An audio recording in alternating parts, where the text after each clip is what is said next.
City কর্পোরেশনের প্রশাসক 2026-28 নির্বাচনের সভাপতি পদপ্রার্থী মঞ্চে আছেন আমাদের শব্দ ফারুক ভাই কিন্তু আমার শিক্ষক, কিন্তু শিক্ষকতা করেন না, কিন্তু আমাকে তো উনি আপনি এই যে বইটা দেখবেন ওনার সদস্য নাম্বার হচ্ছে 10। তার অর্থ উনি প্রতিষ্ঠাকালীন সময় কিন্তু আমাদের এই সমিতি সদস্য ছিলেন, এক সময় চলে গেছিলেন, কিন্তু আবার উনি সমিতিতে যুক্ত হয়েছেন এবং আমাদের ফ্ল্যাট ক্রয় করার সময় উনি 1 লক্ষ টাকা উনি আমাদের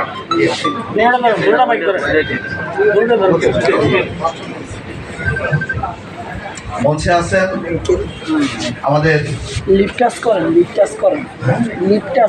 অনেকের আমাদের সবাইয়ের সদ্য এই না কাদের ভাই এই বগুড়ার উন্নয়নে অনেক অবদান রেখেছে, বিশেষ করে রাস্তাঘাট উন্নয়ন ওনার বিশেষ অবদান ছিল।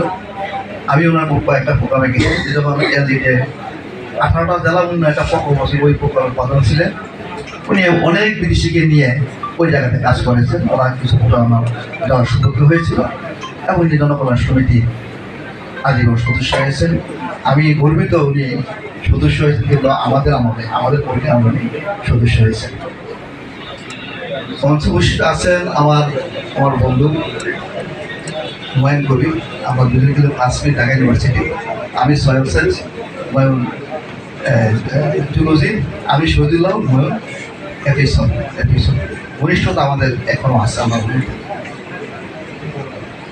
আমাদের পাটালিবের কথা আর কি বলবো, পাটালিবের সদস্য পদটা যদি শুনেন আপনারা, আমি বলতেছি আমার অভিজ্ঞতার জন্য আছে। পাটালিবের নাম শুনছি কিন্তু জনগণ কিন্তু আসে না। আমাদের নুরুল আমিন সাহেব আমাকে বললো, ভাই পাটালিবের দেখা হয়েছে, উনি বোধহয় সদস্য হবে। আমি বললাম যে নাম্বার আছে ফোনটা এখানে দেন। তো আমি আর নুরুল আমিন সাহেব আর আমাদের এই যে সুলাইমান সাহেব একটা সাকপ ছিলাম আর কি। আমি ফোন লাগাইলাম ভোটারদের, বললাম আমি পাটালি ভাই নাম শুনছি, দেখা হয় নাই, যদি আপনি অনুমতি দেন তাহলে আপনার বাসা আসতে পারি, তো আসার সময় কিন্তু আমি সদস্য ফরম নিয়ে আসবো।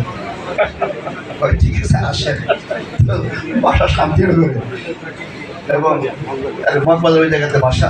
সেখানে গেলাম, শুধু উনি না, ওনার ভাইও কিন্তু আমাদের মেম্বার হয়েছে, কামাল মেম্বার হয়েছে। এরপর থেকে আমার যে কোনো প্রোগ্রামে ওনার দাম থাকে 1 লাখ। এবার যে বৃত্তি পরীক্ষা নিলাম 1 লাখ, আমি বেশি চাই না, দেনবে আমি তাহলে আমি সবসময় জন্য 1 লাখ। আমাদের হরিশপুরে যে মেডিকেল ক্যাম্পটা করলাম, প্রায় 10 টাকা মতো খরচ হয়েছে, পুরো টাকাটা কিন্তু উনি ওনারা বহন করছেন। এবং উনি আরও বলছেন যদি আপনার প্রত্যেক বছর যদি করেন তাহলে কিন্তু এই টাকাটা আমরা বহন করব। তো এরকম লোকের সদস্য করতে পেরেছি আজকে আমাদের আছেন, আমাদের পাটালি আছেন, তারপরে আছেন আমাদের ফারুক ভাই, আছেন আমাদের সচিব মহোদয়, তারপরে আছেন আমাদের খেলার সাহেব। তো আপনার আমার পরিচয় দরকার নাই, উনি জননেতা, উনি নিজেই পরিচিত। তবে সৌভাগ্যক্রমে এই বছর উনি আমাদের সদস্য হয়েছেন, তো ওনাকেও আমি স্বাগত জানাই। আর এখানে অধিকাংশ কিন্তু আমাদের সদস্য হয়েছেন। এই কারণে বলি, আমরা যখন 17 সালে আমি সদস্য সচিব ছিলাম, তখন আমাদের সদস্য ছিল মাত্র 32 আর 32টা না, 37 জন। 37 জন আমরা কিন্তু যাত্রা শুরু করি। ফান্ড বলতে কি ছিল? শূন্য। একটা ফান্ড ছিল শান্তিনগর, এটা কেউ জানতো না, পরে ওইটা বাইর করছে এবং সোলার ভাষার মাধ্যমে কিন্তু টাকাটা কিন্তু আমরা উদ্ধার করতে আমরা সক্ষম হতো। তৎকালীন সময়ে যে আজীবন সদস্য যে টাকাটা দিত, এই টাকাটা তারা ভাঙতো না, তারা এটা ফিক্সড ডিপোজিট করছিল। এটা মান্নান ভাই, মুঘল ভাইদের আমলে ঘটনা হয়ে গেছে, ওইটা আমরা রিলাইজ আমরা করতে পারি। পরিস্থিতি এখন তারা আসছেন সবাই আমাদের আমলেই সদস্য হয়েছেন, এটা আমি আপনাদেরকে স্বাগত জানাই এবং ধন্যবাদ জানাই। আপনারা সদস্য হয়েছেন বলে কিন্তু জনকল্যাণ সমিতি আজকে এই পর্যায়ে এসেছে। আজকে আমি গর্ব করে বলতে পারি, জনকল্যাণ সমিতি আল্লাহর রহমতে সামনে আগাবে, আর পিছনে যাওয়ার কোনো সুযোগ নাই। তবে একটু ইতিহাস যদি বলি তাহলে উপকৃত হবে, যেহেতু আমরা পুরানো লোক, ইতিহাস আমরা জানি, অনেকেই জানেন না, নতুন অনেকে আসছেন। এই কমিটির ফাউন্ডার সভাপতি অ্যাডভোকেট মবিন সাহেব, সাধারণ সম্পাদক আন্ডার নাসির ভাই, ফাউন্ডার সভাপতি। এরপরে হচ্ছে ইঞ্জিনিয়ার আব্দুল মান্নান সভাপতি, ডাক্তার মুকেশুর রহমান সেক্রেটারি। শোভন ভাই এদিকে। এরপরে হচ্ছে ডাক্তার মুকেশুর সভাপতি, ইঞ্জিনিয়ার নুরুল ইসলাম সাধারণ সম্পাদক। এরপর যেটা ব্যত্যয় ঘটে, ব্যত্যয় কেন ঘটেছে? আমাদের নিয়ম হচ্ছে একটা সংগঠনের মেয়াদের উপরে আরেকটা সংগঠন দিয়ে দেওয়ার পদ্ধতিটা কি হবে, এই পদ্ধতিতে গিয়ে কিন্তু একটা ব্যত্যয় ঘটে। ব্যত্যয় কি তখন হচ্ছে কি, এই যে ভোটার লিস্ট করা, সদস্য করা, এই কার্যক্রমগুলি ছিল না। হেলাসার নাগরিক বুঝতে হবে এটা ছিল না। আপনার চাঁদা ছিল 120 টাকা, নির্বাচন আগে করতো কি 120 টাকা দিয়া নিজের ঘরের বৌজি বানাই দিয়া একটা সমিতি বানাইতে, যেটা বলা পকেট সমিতি। তার সমিতি ওই জায়গাতে আগাইতে পারে না, সেখানে একটা ব্যবসায় করার পরে একটা আহ্বায়ক সমিতি হয়। সেই আহ্বায়ক আবার আমাদের অ্যাডভোকেট আব্দুল মবিন ভাই, আমাদের কৃতজ্ঞতা স্মরণ করতে হবে আব্দুল মবিন ভাইকে। আমাদের সমিতির যে রেজিস্ট্রেশনটা, তার ঠিকানা হলো শান্তিনগরে। এই মবিন ভাইয়ের যে অফিসটা, এটাই ছিল আমাদের ঠিকানা। ওই ঠিকানায় আমাদের রেজিস্ট্রেশনের 1995 সালে। মবিন ভাই আহ্বায়ক হওয়ার পরে ওই আহ্বায়ক কমিটিতে আমি আমার এক ভাই কমিশনের জাম্বার আমরা যুক্ত হওয়ার পরে কিন্তু আমরা কমিটিতে নিয়ে আসি। তখন জাম্বার সেক্রেটারি জনতা ব্যাংকের ডিজিএফসির শফিক সাহেব আড্ডাবাড়ি, উনি সভাপতি হয়। এরপরে আসে জাম্বার সভাপতি মহেন্দ্র কিশোর মজুমদার সেক্রেটারি, 10 থেকে 12 থেকে মহেন্দ্র কিশোর মজুমদার সভাপতি, আমাদের রাসেল সাহেব, রাসেল সাহেব সেক্রেটারি। এই ক্ষেত্রে আমার ব্যবসায় ঘটেছে 12 থেকে 17 আর কিন্তু কমিটি হয় না। কেন কমিটি হয় নাই?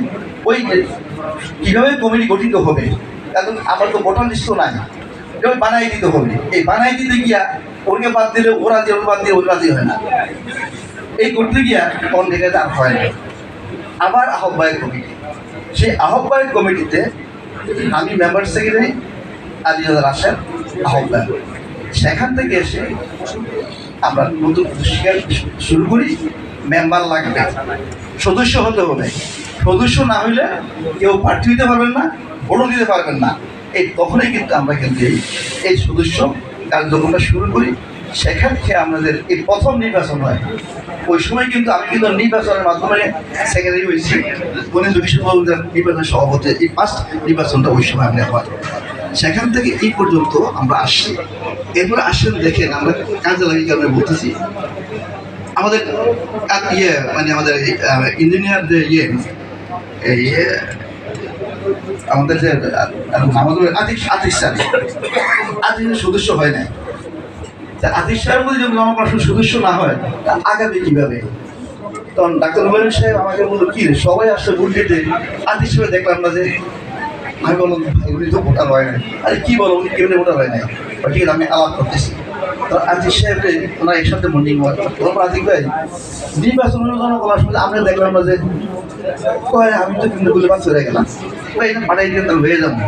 তা আমারই বললো সামাদ তুমি যাও, আত্মীয় ব্যাপার হবে।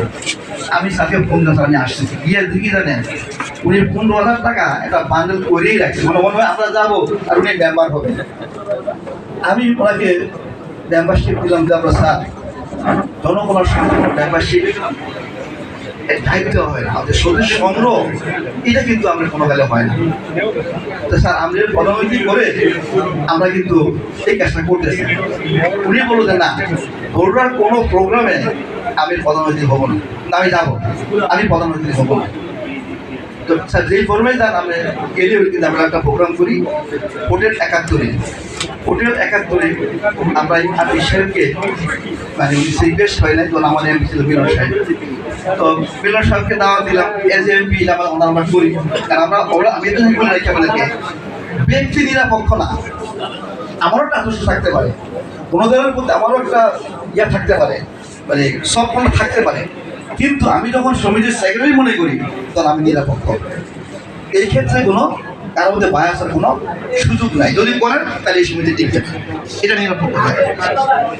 আমি মিলন ভাইয়ের ফোন দিলাম, মিলন ভাই আমরা তো এমপি, তা আমরা সদস্য হন না।